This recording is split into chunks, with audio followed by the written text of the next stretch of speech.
welcome back to the Right Side Show. I'm your host, Tom McGowan. This is my co-host, Liam. All right. I think we're going to get right into it today. What do we have on tap for today, my friend? Today, we talk about Jeffry Epstein, drug boats, and just dumb things that is going on in the political economy. Mainly congressmen. Mainly congressmen. Mainly congressmen. All right. So let's start off by talking about the elephant in the room, or more likely, the island in the room, Jeffrey Epstein. All right. So the House, a few days ago, voted to pass or to release all of the Epstein files, which we previously thought we all got, and then they said no, actually we don't, but we don't want to release them, and all of this. This has been a big hubbub for like a decade at this point about the and certainly since Trump came into power, because Trump promised to release them, and there was a whole thing with Pam Bondi, all this stuff. But it's been the boogeyman in the room that's kind of held a shadow over Trump's administration, and yes. He's done some really moronic things in regards to the Epstein files. Pam Bondi was specifically very poor in handling of it. Well, he also, listen, I don't know if they should have given Trump his Twitter back. As funny as it is, I don't think they should have given it back, right? Because he openly started insulting his supporters. Me, I'm a Trump supporter, and that was not cool, man. When he went off on a rant when everybody was getting angry at him for not releasing the Epstein files. And not only did he just for literally like a span of like a day or two, just straight up denied that the Epstein files exist. Yeah. Which he said they were a liberal hoax, which there are way better things that you can call a liberal hoax that are actually liberal hoaxes than the well-established, well-documented Epstein files,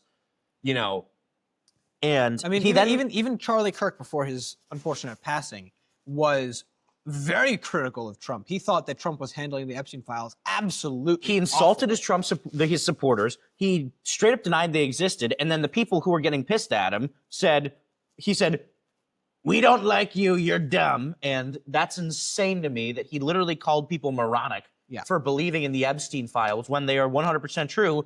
And we know they're true because we released them.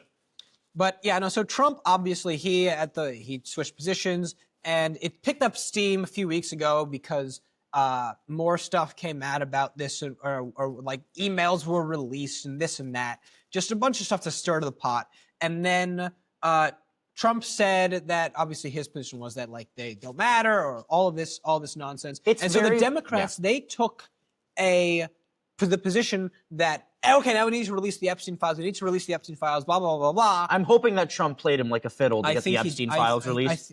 Because totally could. If he didn't, it would be one of the dumbest things he could have possibly done. Yeah. Like what he did was objectively suspicious, right? Suddenly going from being all gung-ho about releasing the Epstein files to, well, maybe we should. And then the Democrats, they're like, well, now we want to release the Epstein files. But then a few days ago, Trump switched his position right back to let's release the Epstein files.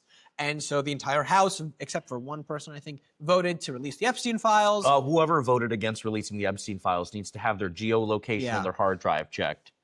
and then Trump, obviously, he signed it. We don't know why he changed positions. If I had to take my personal guess, most likely scenario is that he knew that the Epstein files didn't contain the smoking gun that he was promising that was when they would be released, everything would be released, and we would see the entire list. And then when they actually saw the files, he thought that it would look bad if he released the Epstein files and there was nothing there. Because he was hyping them up. So he tried to like push it off to the side, and then that caused an even bigger uproar. So now he's back to, well, let's release them. And Pam Bondi now has 90 days to release them. Yes. So we'll see what absolutely clearly smoking gun that's absolutely going to be found in the Epstein files that we didn't already know. Well, what I would hope is that every single person who flew down to the island and it was proved that he engaged in sexual acts with a minor was thrown in a deep, dark hole, and the key was melted down and forgotten about, because it's horrific what took place there.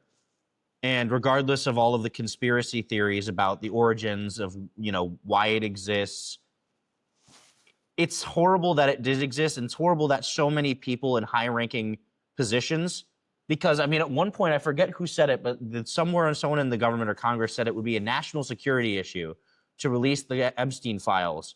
And there are lots of people saying, well, wait a minute.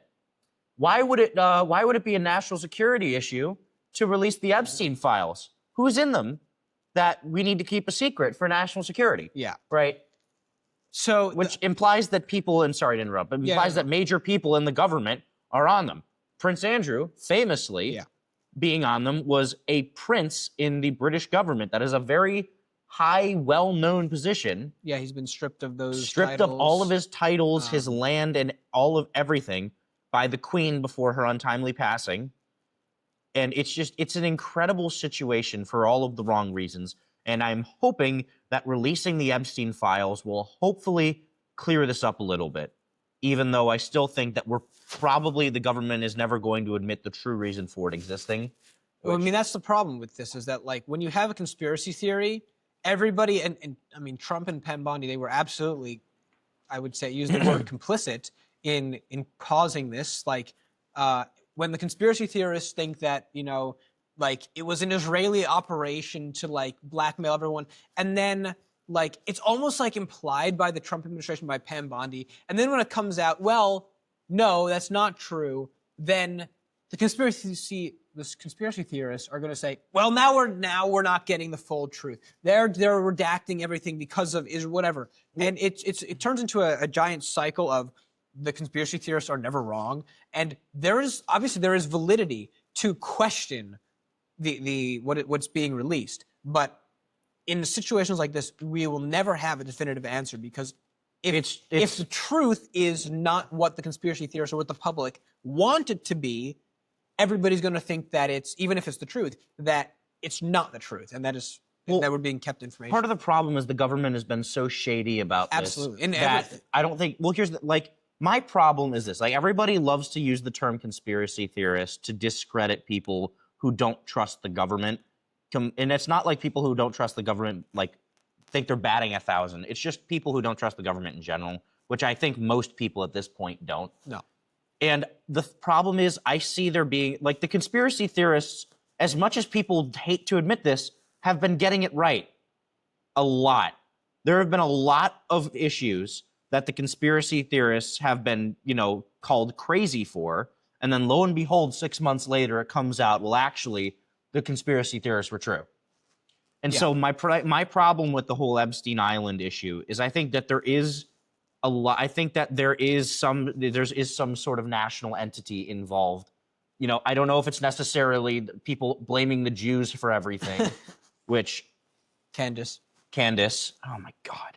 But that having been said, I would not be surprised if it was a government-sanctioned operation as like a blackmail ring. Because the problem is the caliber of people that went there is so high. We're talking people in the highest positions of government went there. I would not be surprised if it was actually a government-sanctioned operation by one or more people. But the problem is, I don't think we're ever going to find out or anything close to it. I also think it's extremely unlikely that Trump actually did any of the things. Oh, absolutely not. I mean, even just like the simplest reason is because he was talking about it before we even knew, like, confirmed that this kind of stuff existed. And if you were involved in that, in a highly illegal activity that we were trying to keep secret, you would not talk about it at all. Absolutely, you're not going to talk about it and try to bring media attention to it. No. Absolutely, you're not going to sign it going to sign a law to release it all, to incriminate yourself. Well, my thing too is that people point a lot to the fact that Trump and Epstein were buddy-buddy before all of this stuff came out.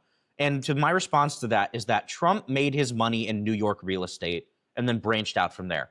Jeffrey Epstein was a New York financier. Their worlds overlapped like this. We still don't know how Jeffrey Epstein got his money. That is something that I want to know the answer to. I would love to know where he got that painting of George Bush with the paper airplane and the 2 Jenga towers that fell over. Like, because I find conspiracy theories so interesting in general, but that's a really interesting one. But it's just, their worlds were overlapped, and they hung out a lot. They played golf at Mar-a-Lago, and then obviously Trump very famously kicked him out. The moment that there were, by the way, way early. This was really early, 2005. like 2005. Trump, when even he heard that there was even a little bit, like when this was just a rumor at this point that he was involved in this, he kicked him out of Mar-a-Lago, blacklisted him from all of Trump's properties. That includes all his hotels. That includes all of anything owned by Trump, all of the properties, the golf courses. Kicked him out and banned him permanently and cut ties with him. You wouldn't do that with somebody that you were involved in with. And you certainly wouldn't try to make a public spectacle of it. No, that's not at all. So I think that it's that Trump actually being in it is unlikely. I would just because I don't think that I highly doubt that the course of action that Trump has taken over the last 10 years would be anything that like that. That's a really dumb thing to do. I don't think that there's any evidence for it. People forget Donald Trump was a hugely popular public figure. He had a TV show. He's one of the most famous in the country. I mean, people loved him, including, by the way, a lot of Democrats loved him too. Whoopi Goldberg on The View very famously loved him right up until he got the Republican nomination. It was just until he became the Republican nominee in 2016 that magically the switch flipped and he became a hated figure by the Democrats. Yeah. Everybody loved him. He had his own TV show. He had everything. So he was and also he was very publicly outspoken about things he believed in. He was famously quoted, did interviews when the famous Central Park 5 case took place. He went on and did news interviews about what he thought about it. So people wanted to listen to him. People wanted to listen to him because he was very famous. He's very famous and very respected too. So if Trump was involved in it, he would not have made this huge public spectacle. Absolutely. So I'm definitively putting my foot down now. I'm definitively putting my foot down that I don't think that Trump did anything on the island. And I may eat crow, which I would hate to do, but I'm staking my bets that Trump wasn't at the island. And so for some reason, we've made a very big deal about this. I think that we probably should know what was going on. And I mean, the American people have a right to know at this point. It's a whole thing. We'll see when the files are released, and then everyone will be disappointed, and and we won't forget about it. We'll kind of keep doing this whole thing over and over again. But more importantly, now about a day after this was signed or passed by the House, the Democrats suddenly stopped wanting to talk about it. And the reason for that is because the Epstein thing started attracting them negative attention. Most importantly with Representative Stacey Plaskett, who in a 2019 interview against Michael Cohen, who is a Trump lawyer, was colluding with Jeffrey Epstein via text during the hearing to try to smear Cohen and Trump as much as possible. This is, of course, during Trump's first term. And I mean, it's very clear, text messages, many records of them.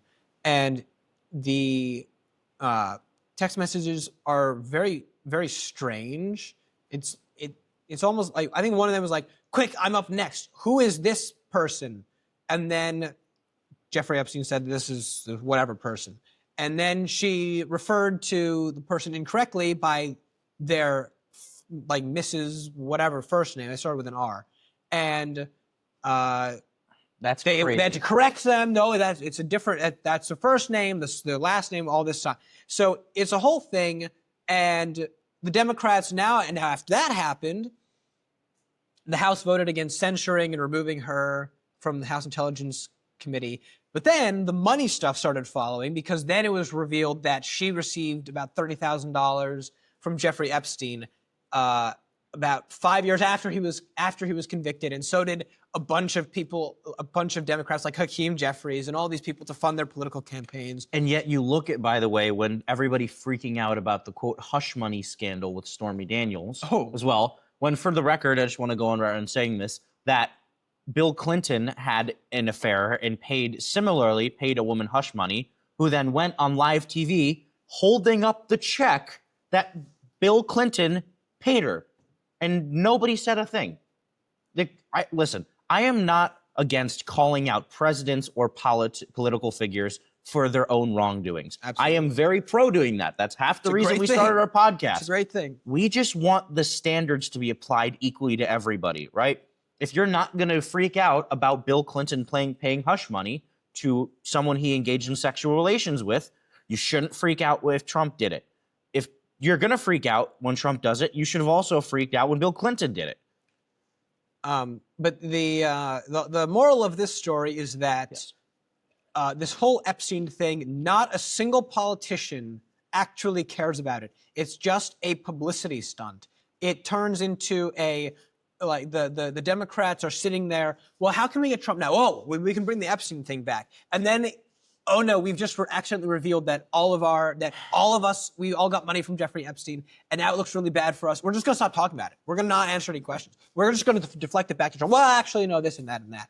So it's very revealing how slimy politicians are. I would love to know what would actually could have been accomplished had the Democrats actually bothered to work with Trump on certain issues. And I get it that Trump is not the most easy guy to work with sometimes by any stretch of the imagination, but just imagine what we could have accomplished as a country if the Democrats hadn't been just trying to smear and screw Trump this entire time. Again, it's one of these cases of hear Trump do something, do the opposite. Trump, one day he says, I don't want to release the Epstein files. Well, we need to release the Epstein files. The next day, Trump says, I think we should release the Epstein files. Shh, we're not going to talk about the Epstein files. Shh, no.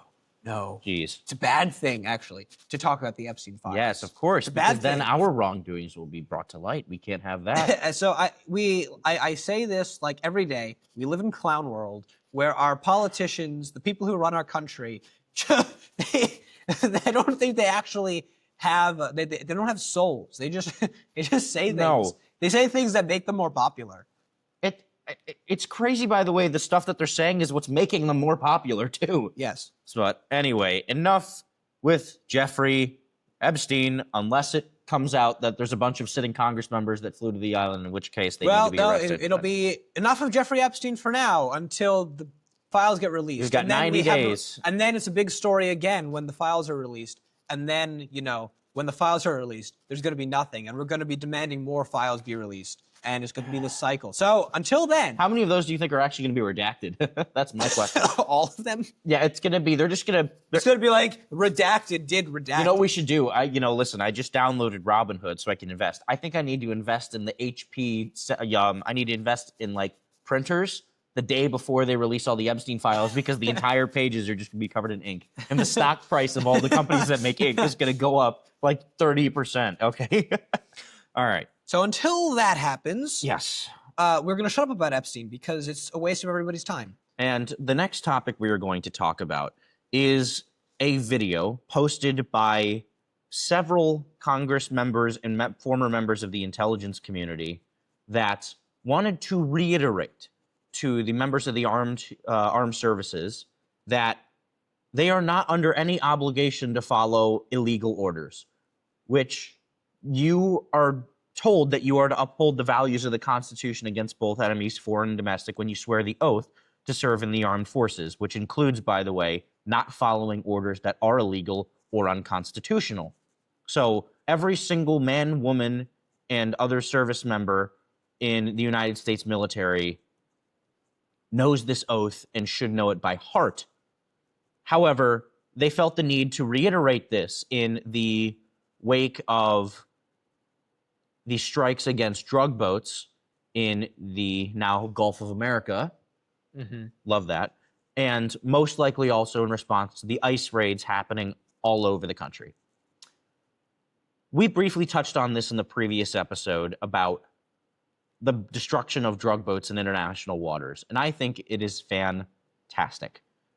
Drugs have been destroying families and destroying lives in this country for a very long time. The drugs that are coming over the southern border and now over the sea from countries down south coming up either the East Coast or into the Gulf of America through the coastal states, it is monumental. And the United States has been giving a fantastic effort to actually counter these narco terrorists, because they are terrorist organizations, even if they are not designated as such. And the UN got angry at the United States for doing that. And now there are sitting congressmen and women who are also angry at Donald Trump for authorizing these strikes. And the implication for this video is that the strikes are illegal. Not only And the that, strikes Donald are Trump is, giving out illegal illegal all orders the time. for these strikes, which is objectively false. So, a little international law is a very tricky, very complicated subject that ultimately has very little practical effect because it's virtually unenforceable in a lot of cases, and the UN has no power. There's a reason the United States is not a part of the International Criminal Court. No. Or, by the way, the Treaty on the Law of the Sea as well, which is another ridiculous treaty that we can go into some more in another episode if you guys actually want us to. But that would be more a policy-based episode, not a current events episode. But anyway, Liam, if you would like to play the video, and then we can get more into the specifics of it after the fact. I'm Senator Alyssa Slotkin. Senator Mark Kelly. Representative Chris Deluzio. Congresswoman Maggie Goodlander. Representative Chrissy Houlihan. Congressman Jason Crow. I was a captain in the United States Navy. Former CIA officer. Former Navy. Former paratrooper and Army Ranger. Former intelligence officer. Former Air Force. We want to speak directly to members of the military And the intelligence community. Who take risks each day To keep Americans safe. We know you are under enormous stress and pressure right now. Americans trust their military. But that trust is at risk. This administration is pitting our uniformed military, And intelligence community professionals. against American citizens. like us. You all swore an oath. To protect and defend this Constitution. And right now, the threats to our Constitution aren't just coming from abroad. But from right here at home. Our laws are clear. You can refuse illegal orders. You can refuse illegal orders. You must refuse illegal orders. No one has to carry out orders that violate the law. Or our Constitution. We know this is hard. And that it's a difficult time to be a public servant. But whether you're serving in the CIA, The Army. Our Navy, The Air Force. Your vigilance is critical. and know that we have your back. Because now, more than ever, The American people need you. We need you to stand up for our laws. our Constitution, And who we are as Americans. Don't give up. don't give up. don't give up. Don't give up the ship. So that's completely insane. So Yeah. that's completely insane. First off, the strikes against these terrorists are not illegal. All right.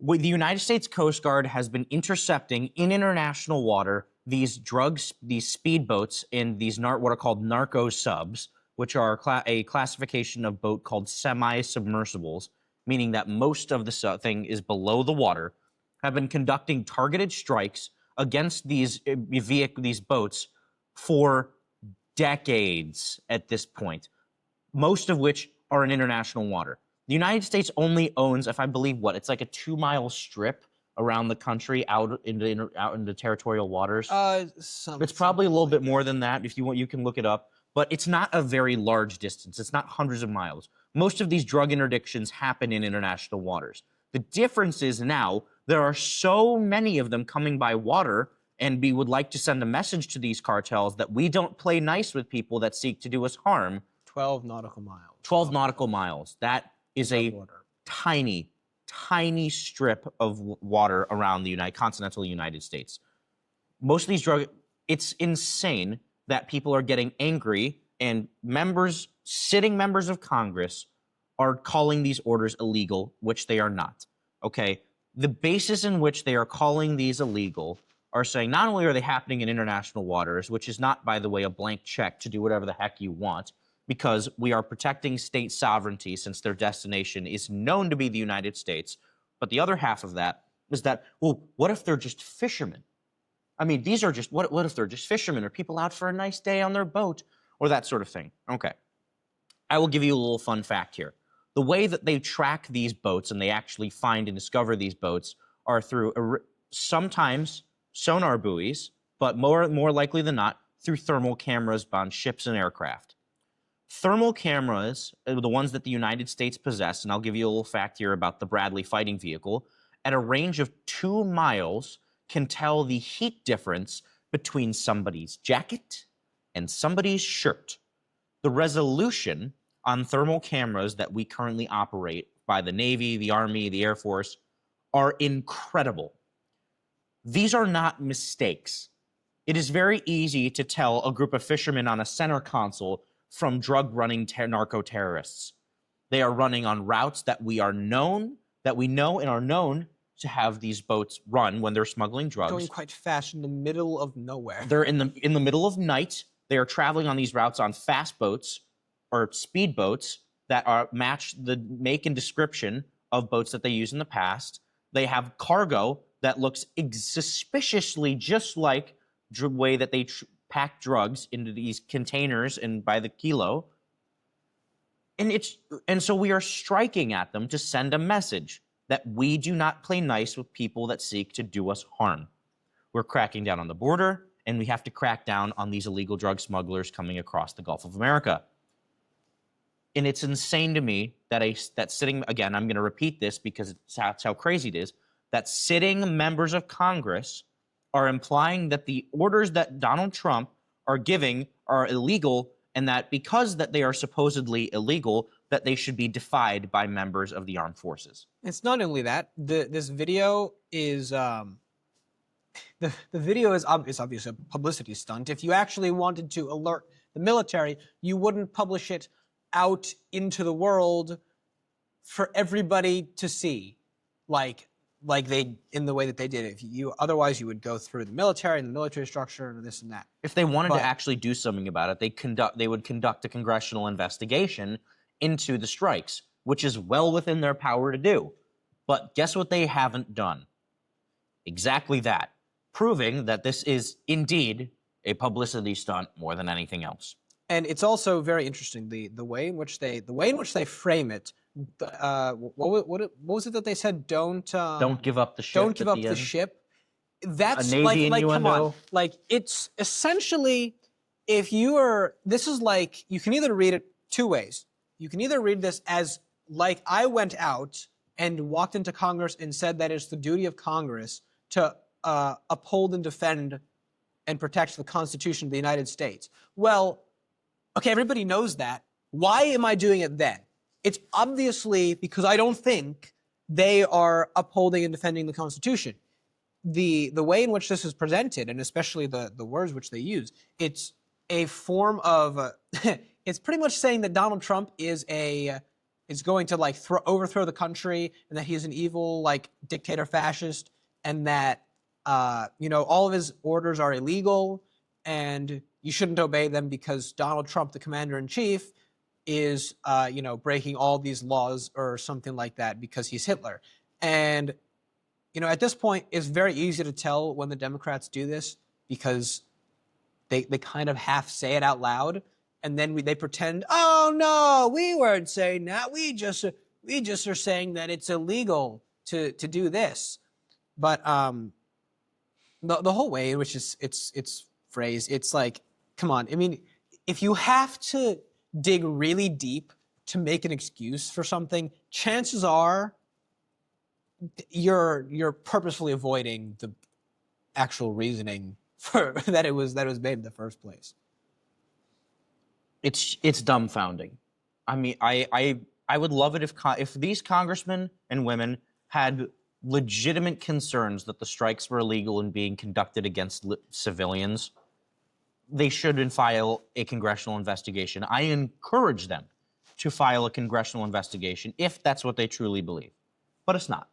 And obviously, this also has undertones of not only these drug boat things, undertones of ICE and the National Guard and all this stuff, that Trump is a fascist and, his Gestapo is deporting and like torturing all the illegal immigrants who are just like abuelas making, empanadas at home. And they not any of the actual criminals or any of this.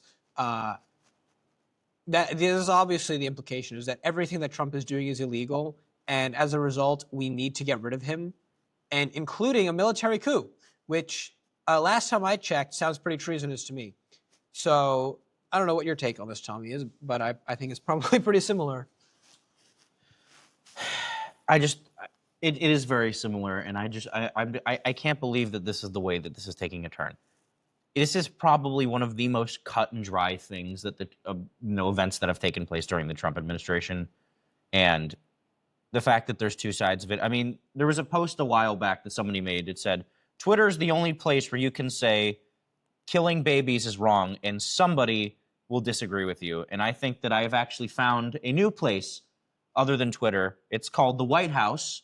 And all you have to do is say one thing and the opposing party will completely blow it out of proportion and say the other thing is actually true. I'll say it every single time. Trump could endorse air and the Democrats will stop breathing.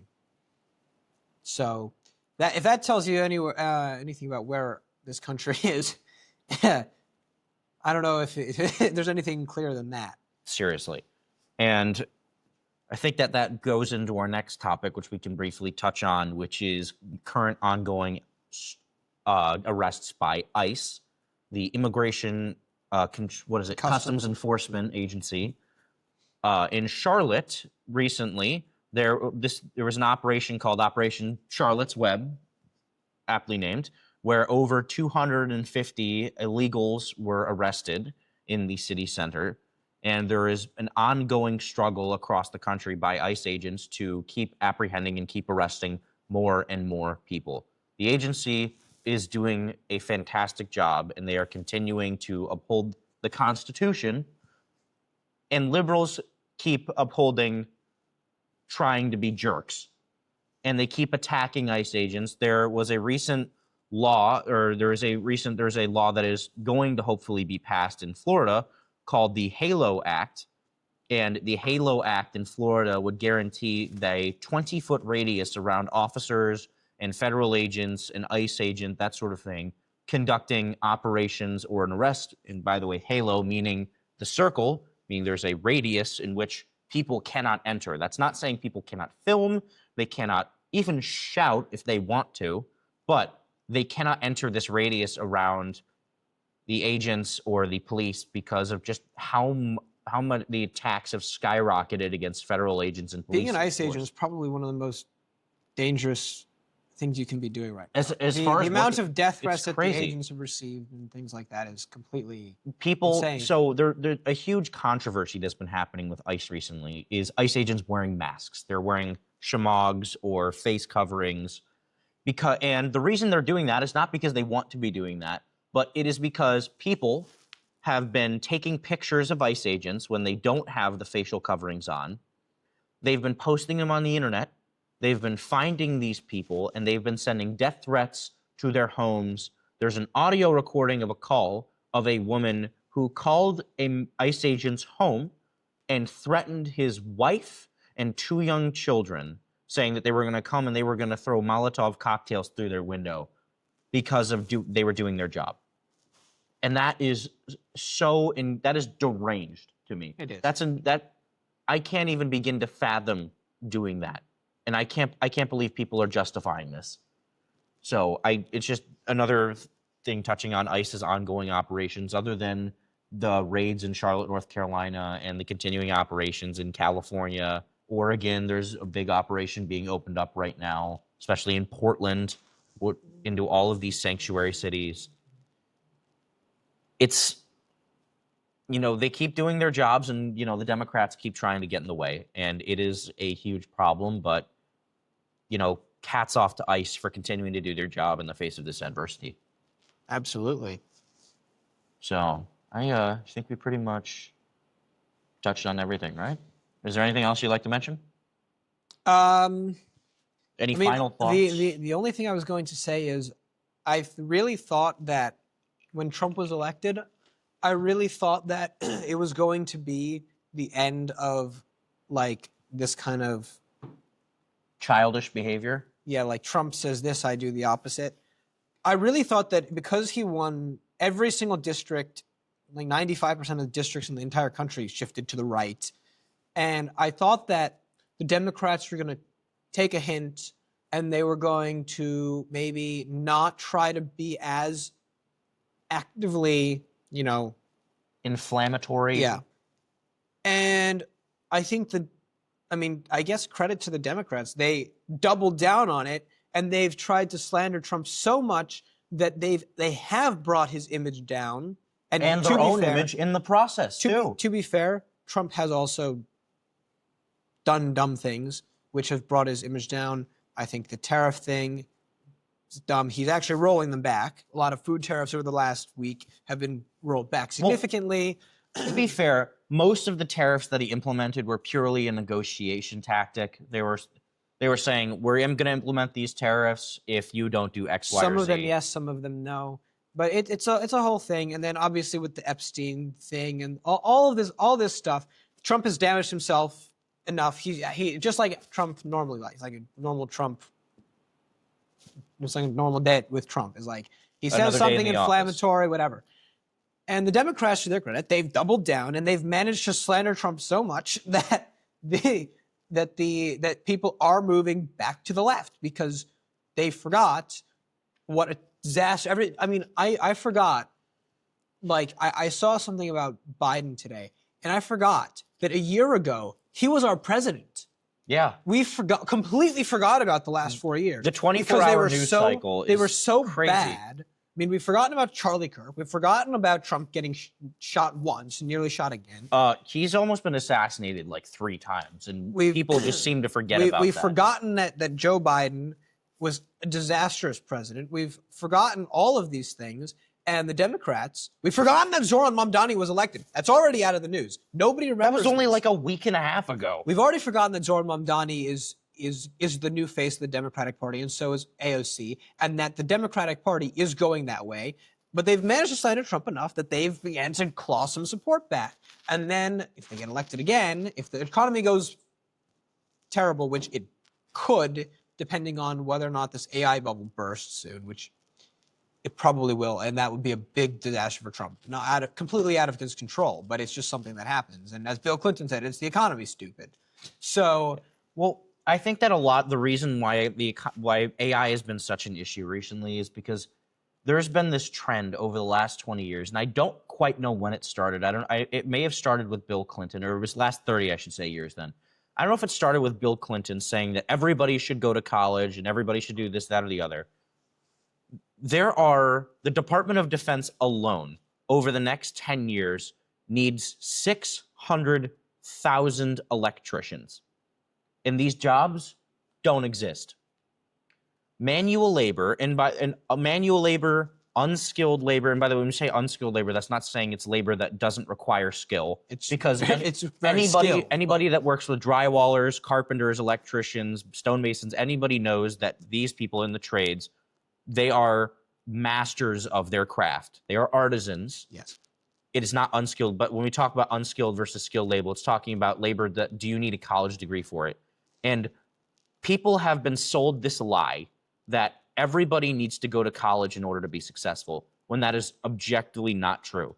When you can come out of trade school as a plumber right now, be paid the entire time, come out with no debt, and you can make more than a computer science engineer, a comp sci engineer out of college. And meanwhile, they're sitting with a mountain of debt. You're not. You're getting paid. They're not.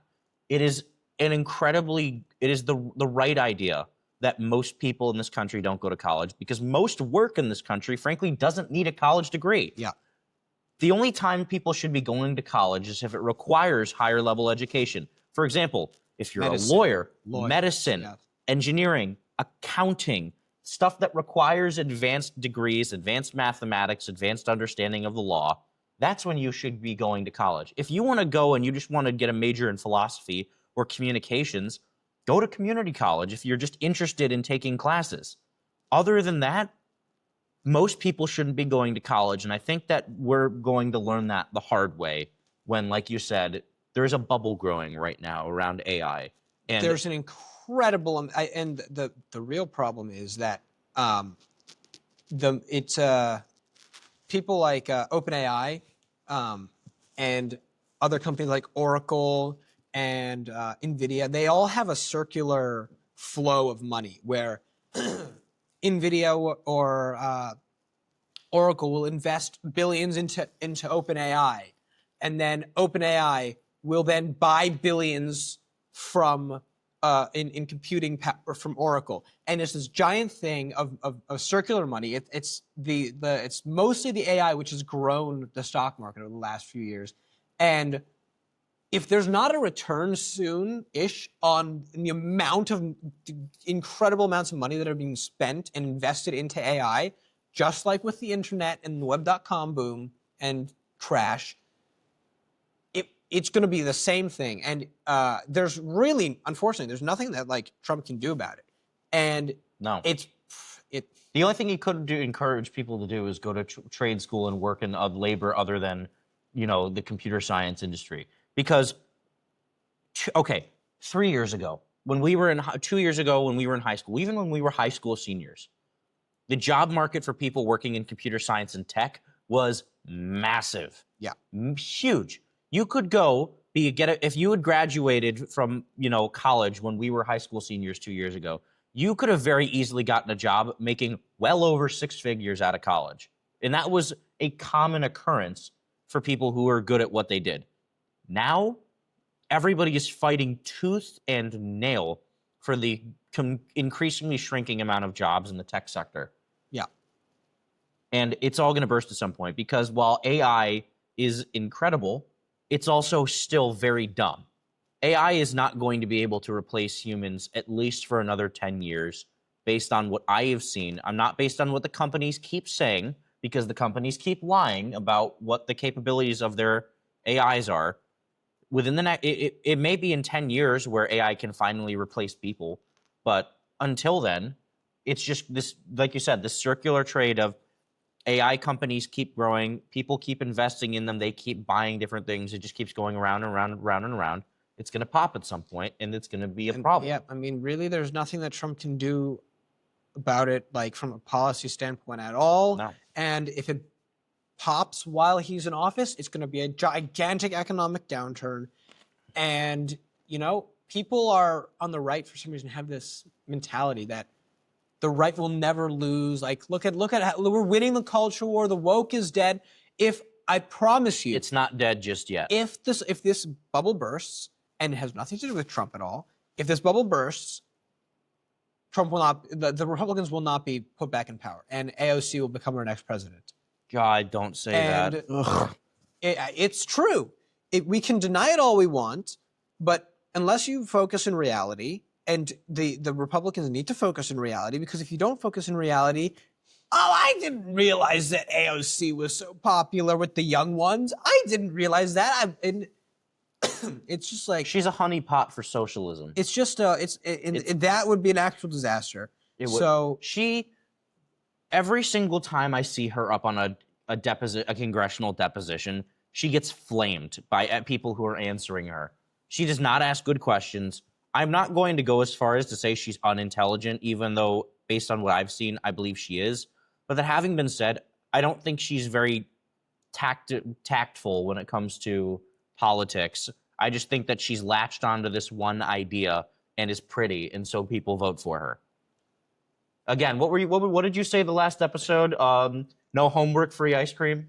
exactly. No homework, free ice cream. If you promise no homework and free ice cream to the 3rd grade class, you're going to become the president, even though the person sitting next to you who would actually make your lives better is nobody actually cares about. Mm-hmm. And so we're in a, people do not realize what a critical period we're actually at, because Trump is going to get, if this AI bubble bursts anytime soon, Trump is going to get destroyed. Yeah. So, and I think there's something interesting there about, I just think a lot of people don't care about politics anymore. And people obviously care about issues that are personal to them, but I think in general as a whole, people just don't care anymore. I mean, when you look at the amount of people that turned out for the 2024 election, it was like half the population of the country. It was like 160 some million people turned out to vote, I think, right? Does that sound about I right? think it was like 65 million for Trump, 62 million for Kamala, something like that. And that was down, obviously, from the 80 or so million apiece the previous election. So 174 million people voted in the election this year, or in 2024, which is just over half the country. I mean, not a lot of people, compared to who should be voting, are voting. Most people just think both politicians are like evil. Yeah. And they're not wrong. Like, No. Like politicians are slimy people. I think Trump has become a lot more politically savvy in his second term compared to his first term. And my problem is I hope that the bug that is politics hasn't infected him, because if this is the whole reason why I like him and why traditionally so many people like him is because he's outside the loop when it comes to people who've been playing the game for the last 30 years and done nothing, like Joe Biden, like Nancy Pelosi, like Chuck Schumer, like a bunch of Republicans too. And if he's, if he decides to play the game more than, actually trying to push his own agenda and, the agendas that I agree with, like not saying that they should push what I agree with, but just, pushing what people in general agree with, it's going to be a problem. And I think there's a big chance that if we lose the primaries, which they already happened, right? Or for congressional primaries, I don't think they already happened, right? Well, there were some elections for. There was the mayoral elections and the governors, but not the actual congressional elections, right? I think that's this coming year. This upcoming year. Because it's it's this upcoming year because it's the midterms. Yeah, I think Republicans have to watch out and play this very carefully, because if we, if we, even if the economy is doing better, if we don't even appear to look like we're actually trying to help and we're trying to do better, then there could be some big issues going forward. And I think that we very quickly in the second half of Trump's second term, it could grind to gridlock, which I think would be a very bad outcome. So on that very optimistic note, it's time to end. Thank you so much for watching. And if we make it another week, we'll see you then. Thank you so much. God bless you and God bless America.